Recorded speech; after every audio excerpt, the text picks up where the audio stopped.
The morning sky over Seoul turned black as massive alien ships descended through the clouds.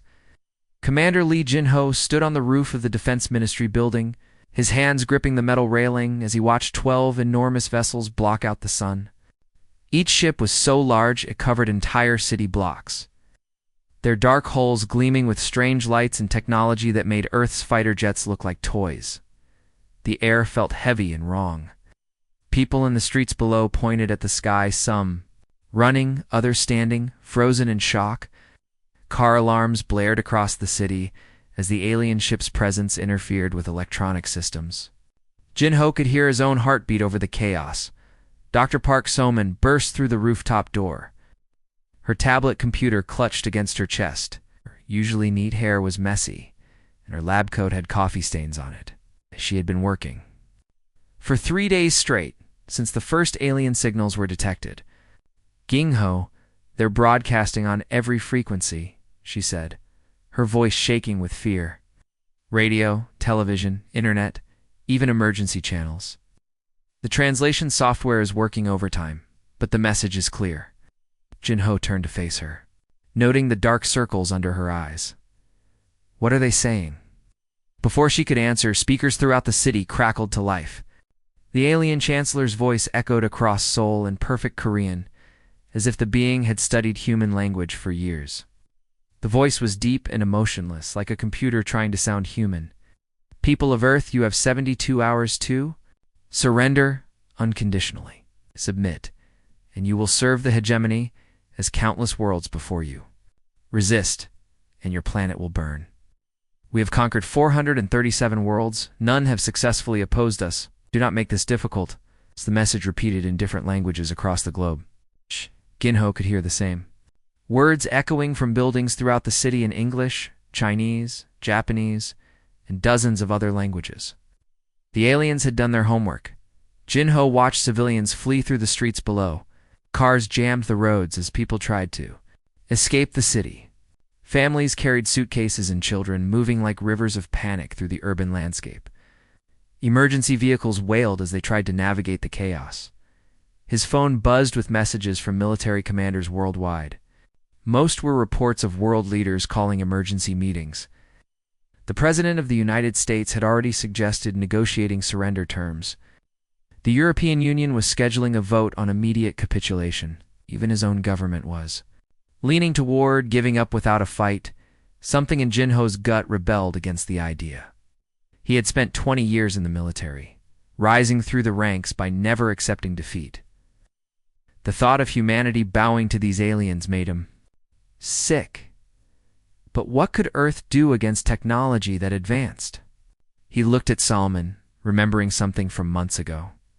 "Salman, tell me about that crazy fusion project you've been working on." She looked at him with wide eyes, surprised by the sudden change of topic. "The one you said was too dangerous to fund? That's the one." Salman glanced around nervously, as if the aliens might be listening. "Jin-ho, that project could destroy half the planet if it goes wrong. The energy levels we're talking about are beyond anything humans have ever attempted. The fusion cascade could create electromagnetic storms that would fry every electronic device on Earth. But could it hurt them?" Jin-ho pointed at the alien ships hovering above the city. So Dash-min was quiet for a long moment, her scientific mind working through the possibilities. "Their ships use some kind of electromagnetic shielding system. I've been monitoring their energy signatures since they arrived. If we could create a large enough electromagnetic pulse, ... How large? We would need to overload every fusion reactor on 3 continents simultaneously. The power grid connections alone would take days to establish. And that's assuming we could get international cooperation during an alien invasion." Jin-ho watched another alien ship descend over the Han River. This one was smaller. It's probably a scout vessel, but still larger than any human aircraft. It moved with impossible grace, defying everything he knew about physics. How long would it take to set up? If we started now, worked around the clock, and had unlimited resources. Someone calculated quickly on her tablet. Maybe 60 hours. If everything went perfectly. But Jin-ho, the chances of success are minimal. And if we fail, The electromagnetic backlash would destroy Earth's infrastructure for decades. The alien chancellor's voice echoed across the city again, repeating the surrender demand. Jinho noticed that the message was getting shorter each time, as if the aliens were growing impatient. Soman, in your professional opinion, what are the chances of conventional military resistance working against these ships? She looked at the massive vessels above them. Dan, their technology is centuries ahead of ours, maybe thousands of years. Our weapons would be like throwing stones at a tank. Ginho made his decision. Then we try your fusion project. Better to die fighting than live as slaves. Salmon stared at him in shock. Ginho, you're talking about risking the entire planet on a theory that might not even work. Look at those ships, Soman. Look at our people running in the streets. We're going to lose everything anyway. At least this way, we go down swinging. The alien ships cast long shadows across Seoul as the sun set behind them. Time was running out, and humanity's last desperate gambit was about to begin, deep beneath the Korean peninsula. In a military bunker that had been built to survive nuclear war, Dr. Park Soman worked frantically at banks of computer screens. The underground facility hummed with activity as her international team raced against time. Cables snaked across the floor like electronic veins, connecting systems that had never been meant to work together. Lieutenant Kim Minjin sat at a communication station, coordinating with military bases across the globe.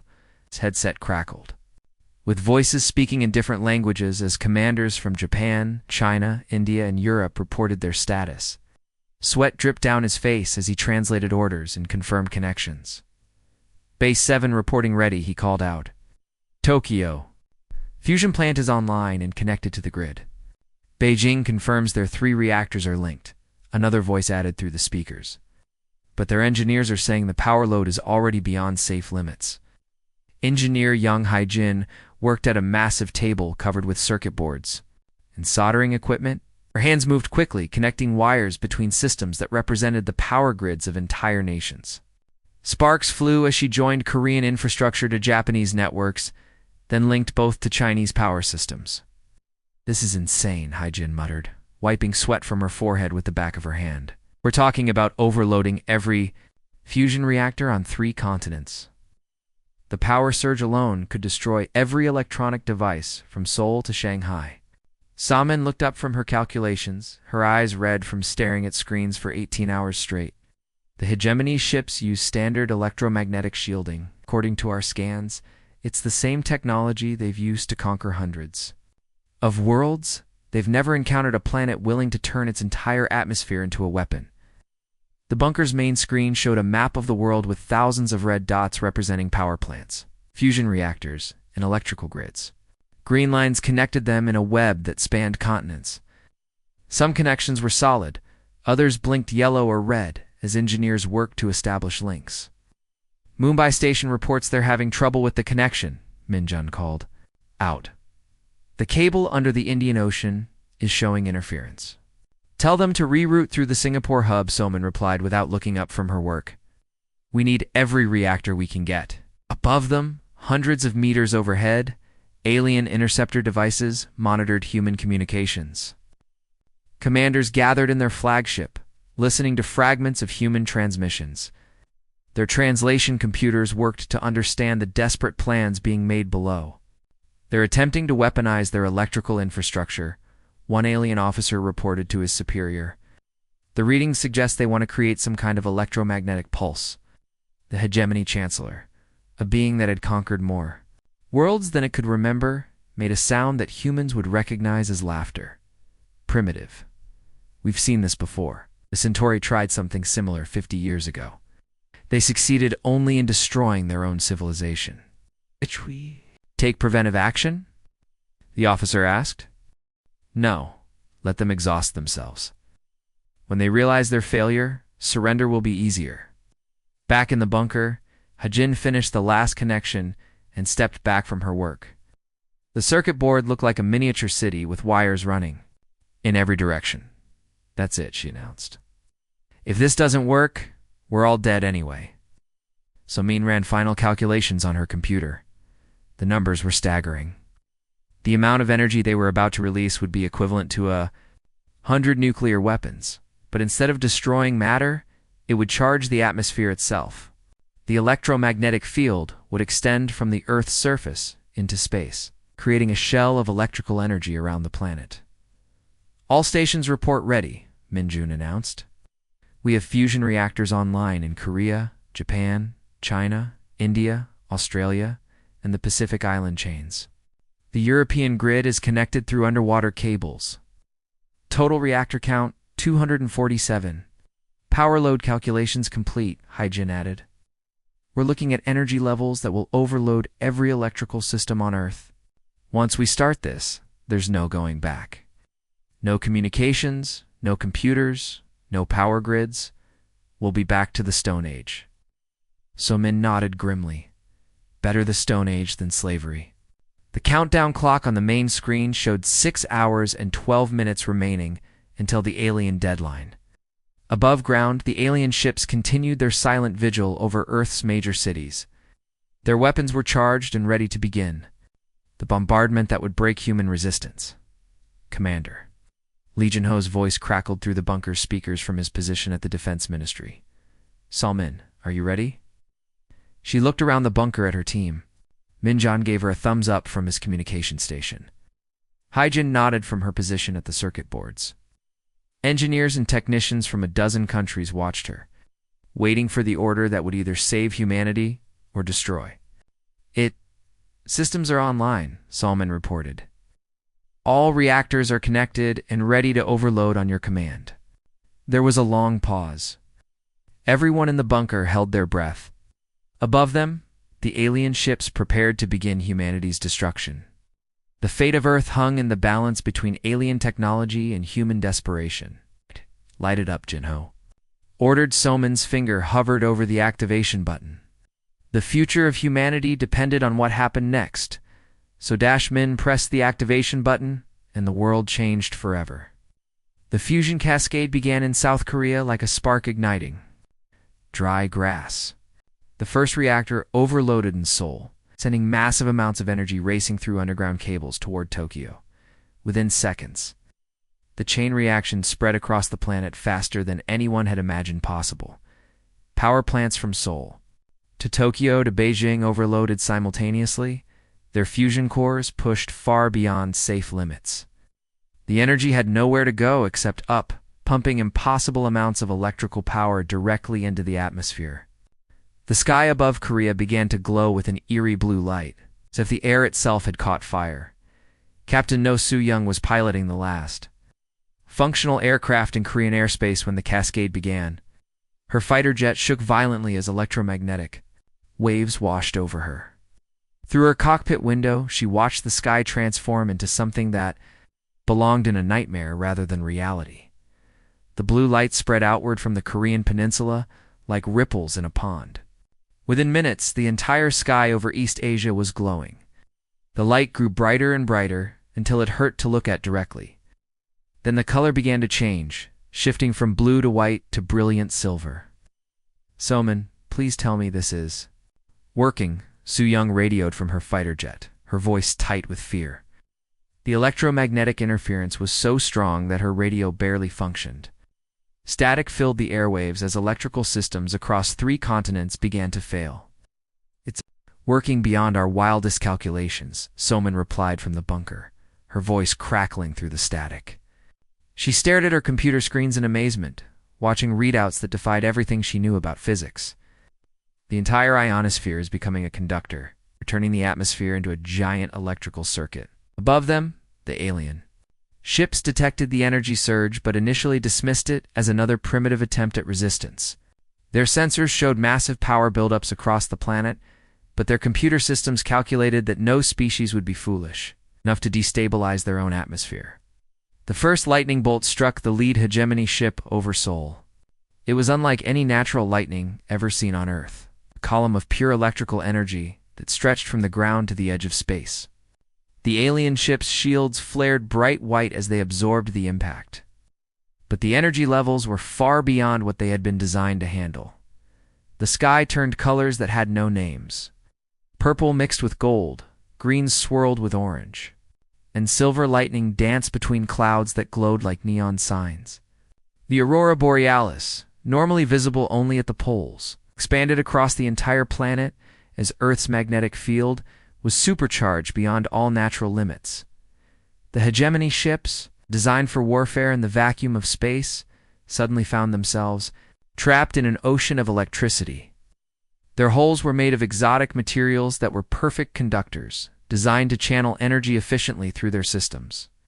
But now those same hulls became lightning rods for storms that stretched.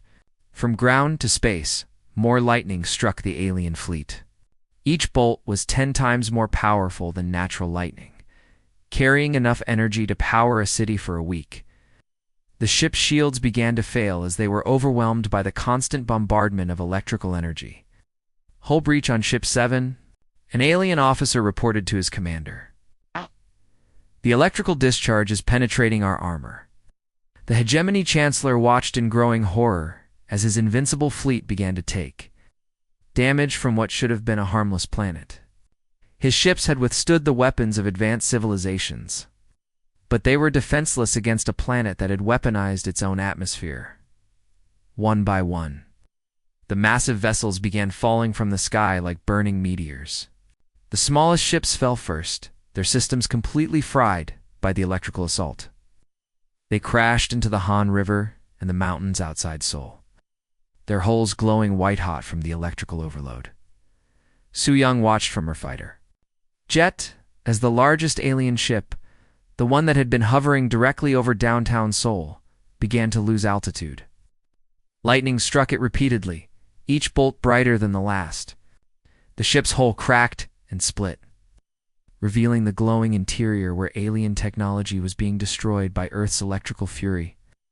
"The big one's coming down," she reported to the bunker. "It's going to hit the city."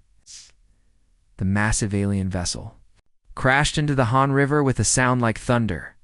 Steam rose from the water as the superheated hull met the cold river. The ship's exotic materials created a light show that could be seen from space as they interacted with Earth's charged atmosphere. Similar scenes played out across the globe. In Tokyo, alien ships fell into Tokyo Bay. In Beijing, they crashed into the Forbidden City. In Mumbai, they tumbled into the Arabian Sea. Each crash sent shock waves through the electrical storm, creating feedback loops that made the lightning even more intense. The alien chancellor, his flagship now falling toward the Pacific Ocean, managed to send one final transmission before his communication systems failed completely. His voice, filled with disbelief and terror, echoed across the frequencies that were still functional. "Impossible," he whispered just before his ship hit the water. The burning sky continued to rage for hours. Electrical storms unlike anything in Earth's history tearing across the atmosphere. Humanity had done something no other species had ever attempted. They had turned their entire world into a weapon, and it was working. 3 months after the burning sky, the world looked like a different planet.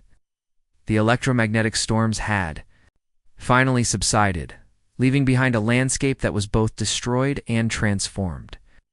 Cities lay in darkness without power grids, but scattered across every continent were the crashed remains of alien ships, their exotic technology waiting to be discovered. Engineer Yang Haijin led a salvage team through the twisted wreckage of a hegemony cruiser that had crashed outside Busan. The ship was enormous, larger than 3 city blocks, and its hull was split open like a broken egg. Strange blue lights still flickered inside, powered by alien energy sources that human scientists didn't understand yet. "Their plasma conduits are intact," she reported to Commander Jin-ho through a handheld radio, one of the few communication devices that still worked after the electromagnetic disaster. "But their design is so conservative, so safe. Everything has triple redundancy and backup systems. It's like they were terrified of their own technology." Haijin's team carefully removed alien components from the wreckage. The materials were, unlike anything on Earth, lighter than aluminum but stronger than steel. The alien circuits were perfectly organized, with every wire and connection labeled in their strange writing. It was clear that these beings had spent centuries perfecting their technology to eliminate any possibility of failure. "That's probably why they lost," Jin-ho replied over the radio. They built everything to last forever. We built something to work just long enough to kill them. Meanwhile, Dr. Park So-min worked in her new laboratory, a hastily constructed facility built inside a crashed alien ship near Seoul. The vessel had become her workshop, its advanced systems providing power and computational ability that Earth's destroyed infrastructure could not match. She spent her days combining human recklessness with alien precision, creating hybrid technologies that shouldn't have been possible. They build things to last forever, she explained to her assistant, Dr. Choi Woo-jin, as she modified an alien energy weapon. Every component is designed to operate for thousands of years without maintenance. We build things to work just long enough to win. Woo-jin watched nervously as Salman removed safety systems from the alien weapon. Is that safe? Probably not, Salman replied with a grin. Oh. But it will be 3 times more powerful than the original design. The aliens were so afraid of accidents that they limited their own weapons. We don't have that problem. The surviving aliens, now stranded on Earth, found themselves facing a completely different situation than they had expected. What should have been a simple occupation had become a nightmare of improvised warfare. Small groups of hegemony soldiers, cut off from their command structure, tried to establish control over human populations. But they quickly discovered that humans fought unlike any species they had encountered in the mountains outside Seoul.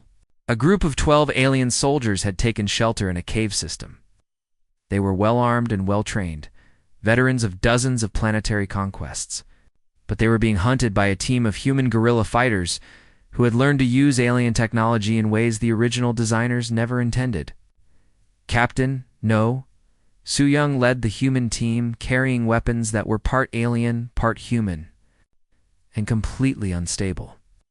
She had taken an alien plasma rifle and modified it with human electronics, creating a weapon that was twice as powerful as the original, but had a 50% chance of exploding after 10 shots. Movement in Sector 7, she whispered to her team through a communication device salvaged from alien wreckage. 3 targets, moving toward the water source.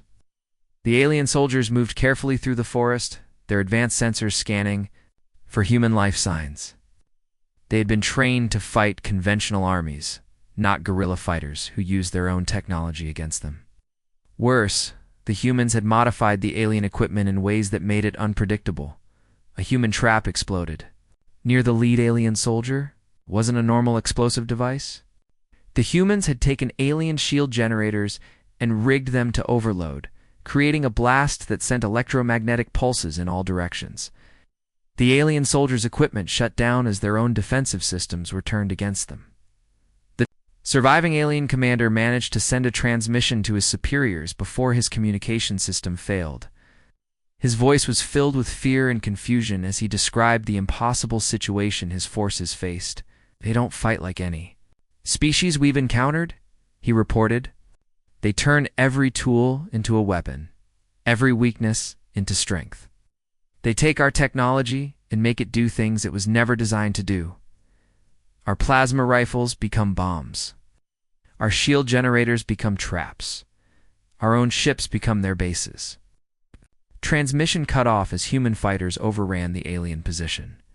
Soo-young's team moved quickly, collecting alien equipment and prisoners. They had learned that live aliens were valuable sources of information about their technology and tactics. Back in her laboratory, Soo-min worked on her latest project, a hybrid aircraft that combined human fighter jet design with alien propulsion systems. The result was something that looked like it had been built by madmen, but it could fly faster and hit harder than anything either species had created alone. The aliens spent centuries perfecting their technology, she told Woo-jin, as she welded human armor plates onto an alien hull. But perfection is the enemy of adaptation. They can't change fast enough to keep up with us. The world had become a testing ground for impossible technologies and desperate innovations. Humanity had gained something more valuable than victory. They had gained the ability to turn their enemies' strengths into weaknesses. Captain, No Soo-young floated weightlessly in the modified space station that orbited Earth 300 kilometers above the surface. The station had once been humanity's primary communication hub, but now it served as the command center for Earth's most ambitious defense project. Through the observation window, She could see the planet below glowing with aurora storms that never ended, painting the atmosphere in brilliant colors that danced across the continents. The electromagnetic cascade had permanently changed Earth's atmosphere. Instead of the brief northern lights that had once appeared only at the poles, the entire planet now glowed with electrical energy. The aurora storms were beautiful, but also deadly, creating a barrier that extended from the surface into space. Above the station, a network of satellites waited in perfect formation. These weren't the simple communication satellites that had once orbited Earth. Each one was a hybrid creation, combining human engineering with alien technology in ways that defied conventional physics. They formed a defensive grid that could project Earth's electromagnetic field far into space, creating a weapon system unlike anything the galaxy had ever seen. Hegemony Reinforcement Fleet detected, reported Lieutenant Kim Min-jun from his ground station in Seoul. His voice crackled through the communication system, interference from the aurora storms making all transmissions difficult. Same configuration as the first wave. They're approaching from the outer solar system. Sui Young activated her control interface, watching as data flowed across holographic displays that mixed human-computer technology with alien sensor systems. The approaching ships showed up as red dots on her screen, moving steadily toward Earth. Their energy signatures were identical to the first invasion fleet, suggesting the hegemony hadn't learned from their previous defeat. Dr. Park So-min smiled. From her control center deep beneath Seoul, the underground facility had been expanded using alien construction techniques, creating a command bunker that could survive direct hits from weapons that could destroy cities. Her screen showed the same data as Su-young's, but from her perspective on the ground. "Let them come," So-min said into her headset. "They're expecting to find a broken world." Alien reinforcement fleet moved closer to Earth, their commanders confident that they would find a planet devastated by its own desperate gambit. Hegemony's scientists had calculated that any species foolish enough to weaponize their own atmosphere would have destroyed themselves in the process.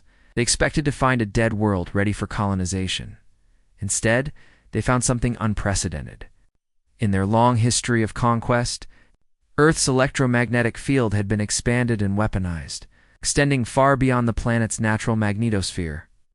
The aurora storms that covered the surface were just the visible part of a defensive system that turned the entire solar system around Earth into a trap, the first alien ship to enter.